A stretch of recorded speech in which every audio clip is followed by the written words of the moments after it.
Rapaziada, estamos aqui na entrada da ESA, aí pra vocês verem. E tivemos o privilégio de conhecer os soldados aqui, o Fabrício, prazer Fabrício, e o Eric, vai estar acompanhando o nosso tour aqui. Muito obrigado aí por estar acompanhando a gente.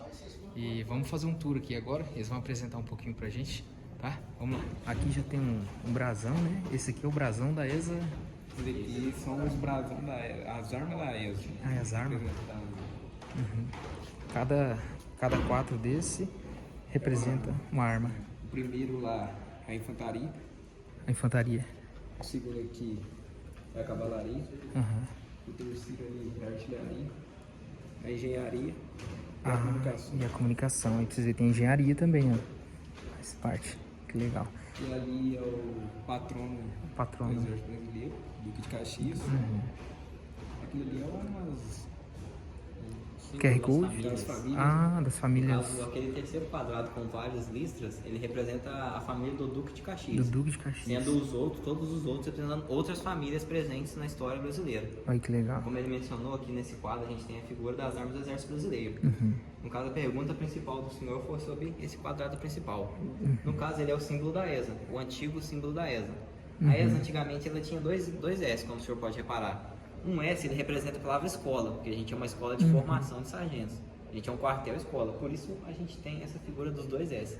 Atualmente, esse primeiro S menor, ele foi excluído, ficando ESA. Então, todo o monumento que o senhor perceber que tem esses dois S, por que ele tem esses dois S?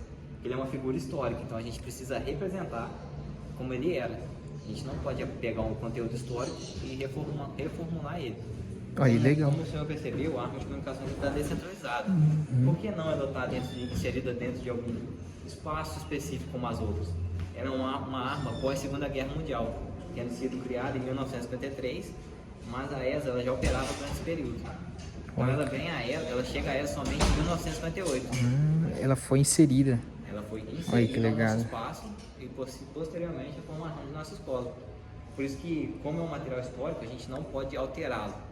Como ela veio posteriormente, ela foi apenas inserida. Por isso que você tem essa figura pronta assim.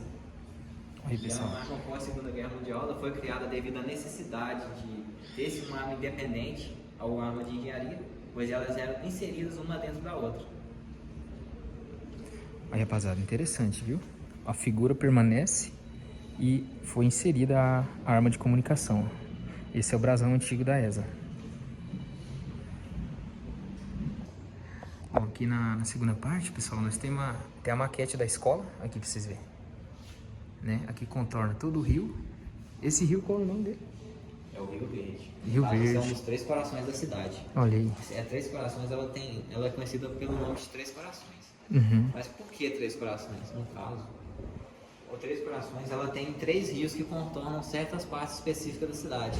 Uma delas é a nossa escola, que foi construída dentro de um dos Três Corações da cidade. Uhum. Então, toda vez que pergunta, Três Corações, a ESA ela está dentro de um desses Três Corações da cidade. Sendo essa a maquete de todas as instalações, com todos os materiais, todos os recursos necessários para a formação do aluno, futuro terceiro combatente do Exército Brasileiro. Todos esses prédios são voltados exclusivamente para essa formação. Nós temos aqui, como por exemplo, o prédio da infantaria, que é o destaque. Nós temos aqui o posto médico. Nós temos aqui todos os estádios que os alunos eles fazem seus exercícios físicos. Então toda essa área ela é feita essencialmente para essa formação. Pra atender, né? Ela atende aos requisitos dessa formação. Temos os percursos que os alunos fazem, como testes físicos, no caso são os testes que nós temos durante o ano para a formação deles, verificar o estado, saúde. Posteriormente a nota dele para o fim da formação. Que legal.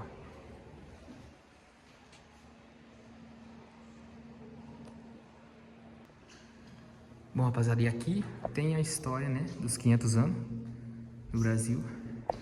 Neste museu nós retratamos a parte histórica do Brasil, onde falamos um pouco sobre a história do Brasil no geral, desde o início da criação do Exército Brasileiro com Guararapes, seguindo pela Independência Mineira, a história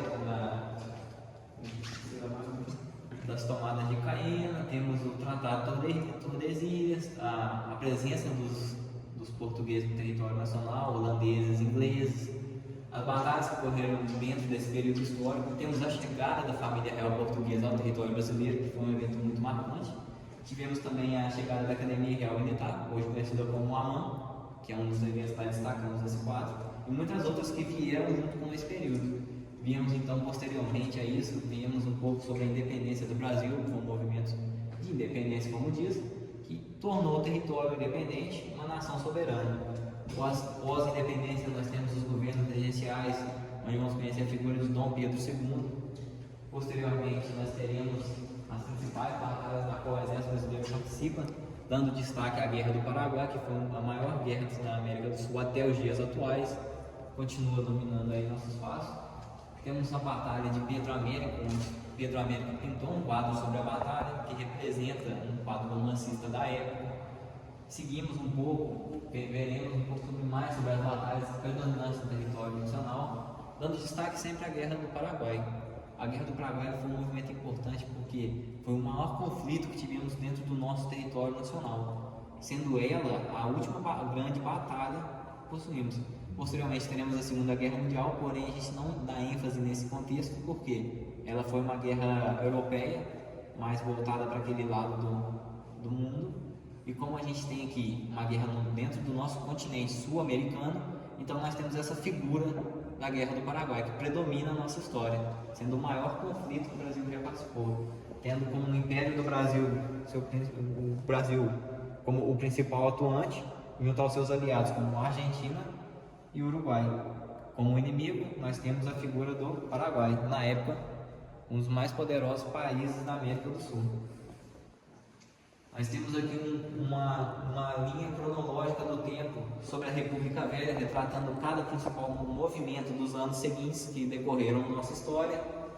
Pulando um pouco mais, nós temos estátuas que representam figuras históricas que tivemos no nosso Brasil, sendo quadros da independência, sendo manequins da independência, regimentos de artilharia e os dragões da independência, que é um dos quadros, um dos uniformes que atualmente continuam sendo usados na Guarda Presidencial em Brasília.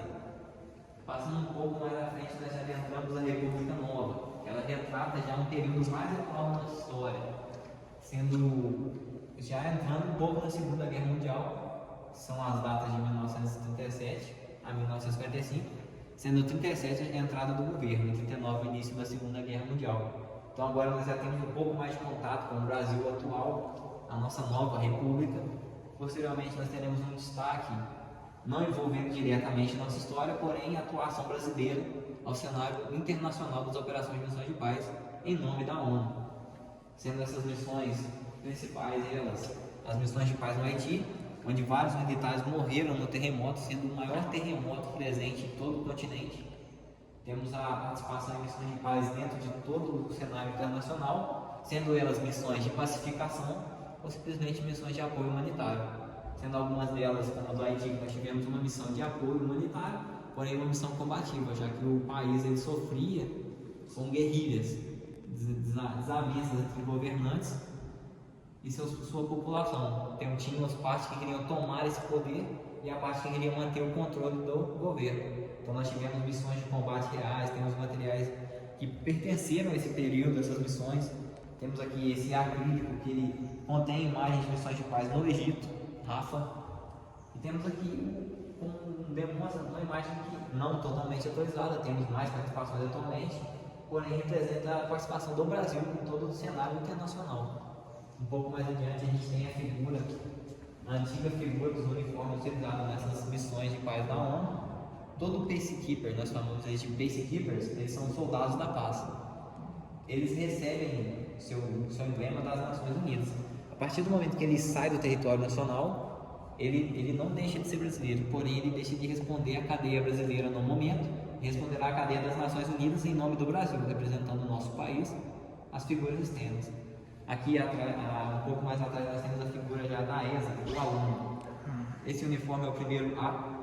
Ele é um antigo uniforme de formatura da Escola de Sargento das Armas, sendo esse uniforme utilizado principalmente durante cerimoniais, como entradas ao pátio de formatura ou dias de eventos históricos importantes da nossa escola. Esse uniforme ele continua sendo usado até os dias atuais para essa formatura. É uma memória da ESA que eles mantêm em nosso espaço e continuam utilizando para representar a figura do aluno.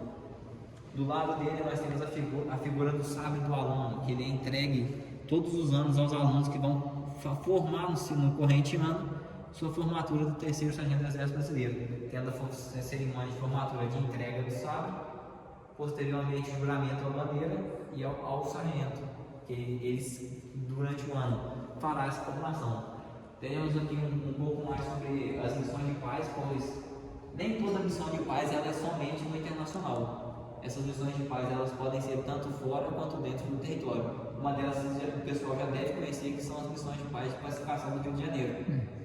Então essas missões elas podem ser fora e dentro do território. Pulando um pouco para a linha do tempo, aqui agora nós temos um pouco sobre a arma de engenharia. A arma de engenharia ela atua em todos os meios, sendo os meios civis e militares.